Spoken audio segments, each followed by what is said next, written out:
Muy buenas tardes, mis hermanos. Vamos a iniciar con el tema 2 de formación de predicadores. Vemos ahí que 2 Timoteo 2:9 nos dice, la palabra de Dios no está encadenada. Y precisamente en el momento que San Pablo escribe esto, él estaba preso, pero la palabra de Dios no estaba encadenada. Y como vimos en la clase pasada, platicamos un poquito de lo que es precisamente el predicador. Hoy vamos a profundizar un poquito más y hoy vamos a empezar a ver lo que es la construcción de una predicación efectiva, haciendo énfasis en la energía y presentación física. Muy bien, mis hermanos. Vamos a platicar, a profundizar un poquito más en lo que es el predicador y comencemos preguntándonos quién es, como diríamos, quién diríamos que es el predicador. Y pues aquí algunas respuestas que muy probablemente se nos vienen a la mente es una persona que ha tenido un encuentro con Cristo y lo anuncia. Alguien que comparte la palabra de Dios. Es un hermano, una hermana que vive y pregona el evangelio, es decir, la buena nueva. Y es quien sea que quiere hacer llegar a los demás palabras de vida eterna. Si hacemos un acercamiento a estas definiciones y a estas ideas, vamos a ver que mucho del predicador es alguien que decimos que hace cosas. ¿Cómo qué cosas son las que describimos? Pues que anuncia, que comparte, que pregona, que hace llegar. Muchas veces ubicamos al predicador en más bien en alguien que hace, que comparte, que pregona, que anuncia. Pero hay que ir más adentro. El ser antes que el hacer. Es decir, yo estoy llamado a ser, porque en la medida en que yo sea, voy a hacer esas cosas. ¿Y hacer qué o quién? Pues hacer un alter Christus, es decir, hacer un otro Cristo. Eso es nuestro principal y más importante llamado. Hacer un otro Cristo. Hacer un Cristo viviente. A mirar con los ojos de Cristo. A levantar con las manos de Cristo. A animar corazones. A caminar y dirigirse hacia las ovejas perdidas de Israel. A consolar. En una palabra. A amar como Cristo. Hacer antes que el hacer. Sí, vemos aquí algunas acciones de las que hace Cristo, pero en la medida en que tú y yo seamos más Cristos, vamos a hacer más acciones que hace Cristo. Y eso estamos llamados, a ser otros Cristos para después hacer las acciones que hace Cristo. Veamos la lectura bíblica que el Señor tomó del rollo de Isaías, que leyó cuando comenzaba su ministerio. La leyó delante de todos en la sinagoga de Nazaret. Eso lo vemos en Lucas 4:17 al 19. Y esa lectura que leyó está también precisamente en el libro de Isaías, capítulo 6, 1, versículos 1 y 2. Nosotros vamos a profundizar en algunos puntos de Isaías que nos describe de una mejor manera el ser y el quehacer del ministerio de nuestro Señor Jesucristo. Vamos a ir viendo algunos puntos. Para empezar, dice, el Espíritu del Señor está sobre mí. Y aquí es importantísimo resaltar que quien hace la obra es el Espíritu. Y el mismo Jesús nos dice, sin el Espíritu, ni siquiera podemos decir Jesús, Jesús, con reverencia. No podemos hacer nada. Él tiene que estar sobre mí y tenemos que ser dóciles a lo que Él quiere hacer a través de nosotros para que sí se dé ese fruto.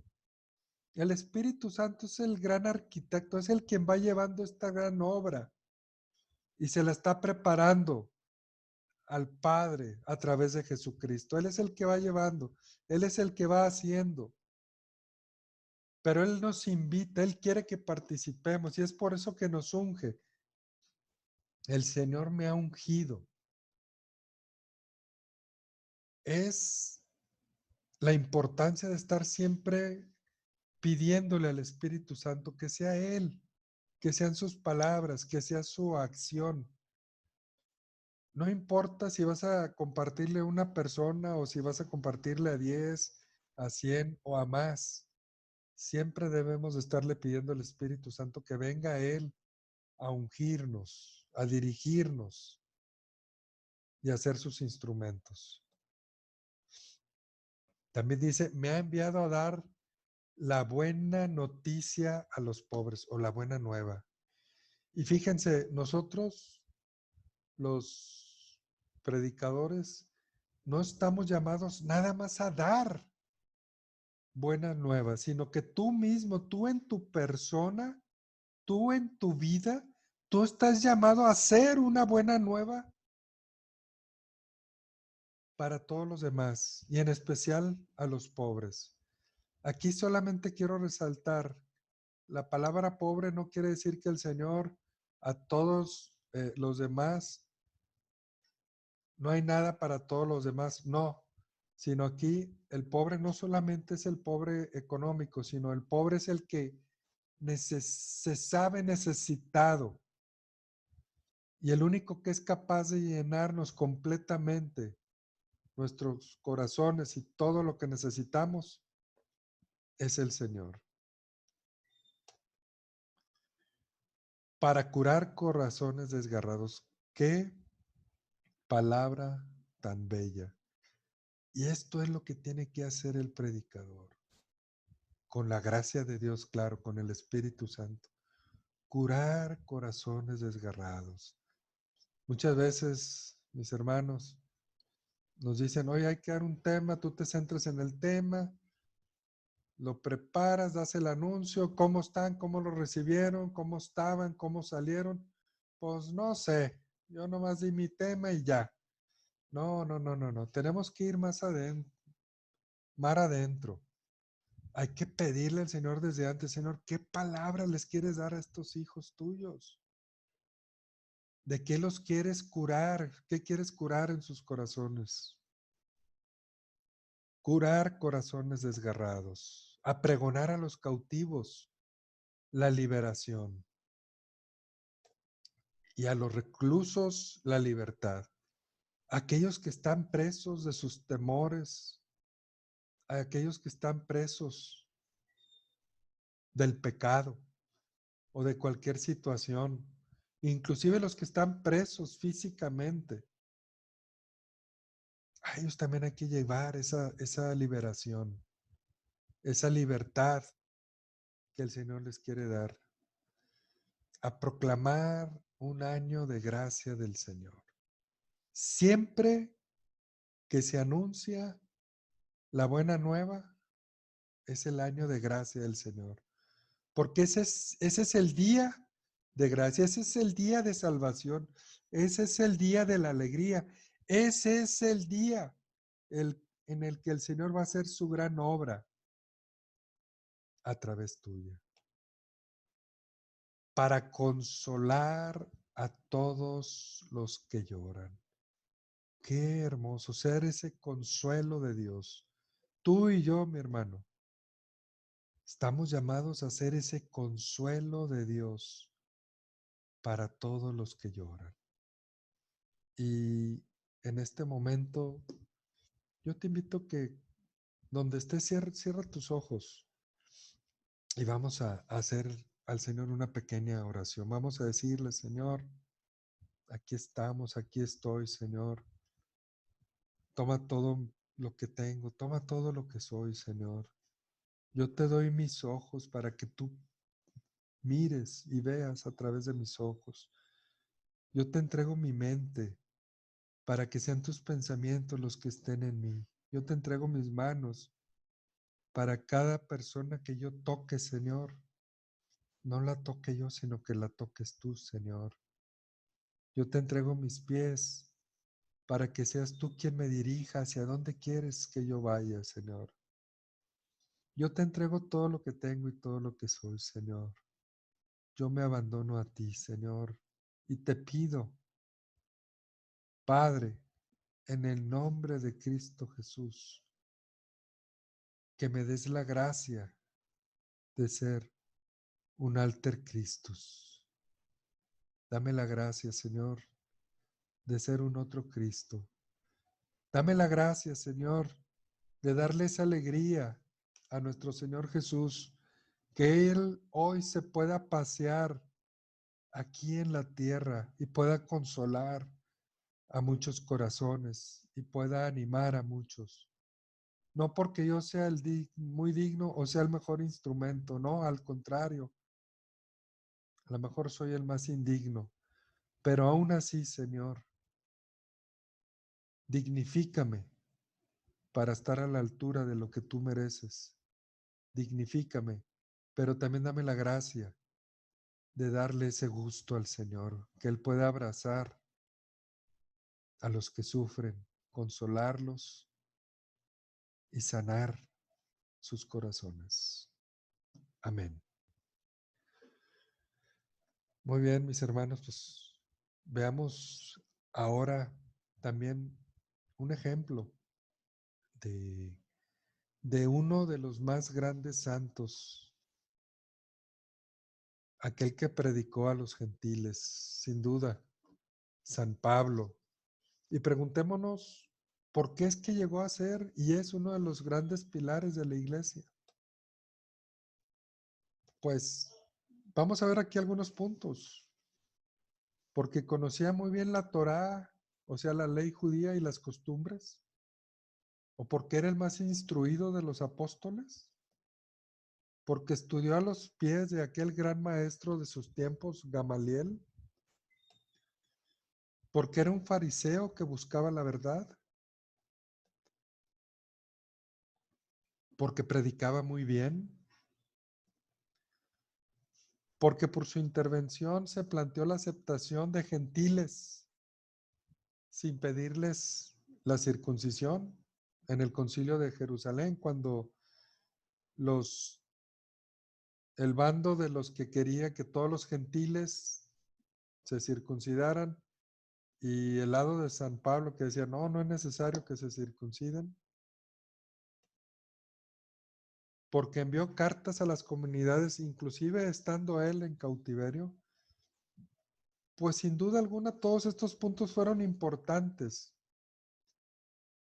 pero aquí como que nos estamos quedando así como que en la superficie, mi hermano. Vamos a acabar a profundidad, vamos a ver hasta lo más íntima motivaciones de San Pablo. Vamos a ver qué era su gran deseo, qué era lo que lo movía